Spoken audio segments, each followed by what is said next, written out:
What I'm about to do is add 300 grams of a surfactant to the geyser. Very similar to soap. It looks like.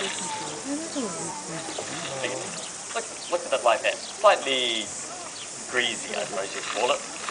And so what that does is beneath us there are two chambers that hold about 26,000 litres of water. The bottom chamber is very hot with temperatures up to about 200 degrees Celsius, and above that is a smaller, cooler chamber. The upper chamber acts like a pressure valve for that very hot water down below, and by adding the surfactant it changes the surface tension up here, releases the pressure from below, and up shoots the geyser. So we'll pop that in.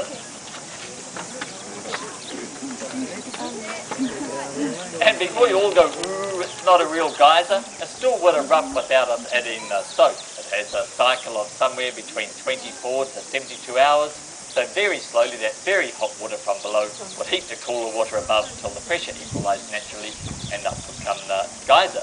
By using the surfactant, we just get the timer nicely and everyone gets to see it.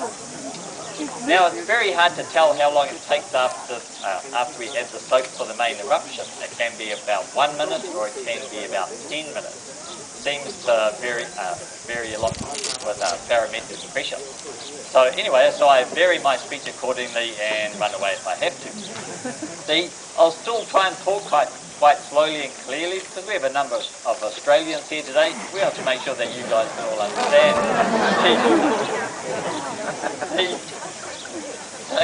We love you really. The geyser was first discovered in the late 1800s by prisoners from New Zealand's first open prison farm, which is placed just up here on my right. As prisoners were employed clearing the local land for forestry and also with upkeep of local paths and roads. As you can imagine, that was a fairly dirty job, so the prisoners would come down here and wash their clothes and themselves in the hot pools and hot streams around here. In those days, the geyser cone was a lot lower. That's what this sort of place.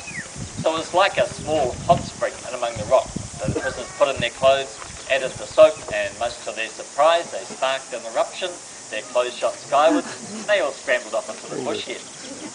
When they finally got back here, they thought they'd have a bit more fun with the geyser and increase the pressure. So they added the basic rocks around here, and over the last 100 years, the silica that's in the water beneath us has coated those rocks and given us this distinctive cinder cone shape. The geyser is named after Lady Knox. She was the daughter of the then Governor of New Zealand, Lord Ranfurly. He was down visiting the area in 1903, and Lady Knox came down here, christened the geyser and soaked it herself. It's been soaked daily now since the 1930s, so the last 70 or so years, and is still playing as strong now as it did then.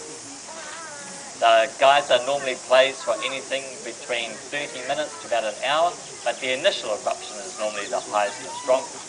So hopefully today goes 10 to 15 metres, it then dies down but continues playing at very high for the next hour or so. We do have a little bit of a wind drift today. It seems to be blowing the geyser into the sort of group of people over here. Don't panic, the water's quite cool by the time it gets to you with a slightly soapy feel. If you have any other questions about the geyser, please ask myself or any of us back at the Visitor Centre. We're very happy to answer all your questions. I think it's time for me to run. I hope you enjoy the geyser and the rest of your holidays. Thank you.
Shake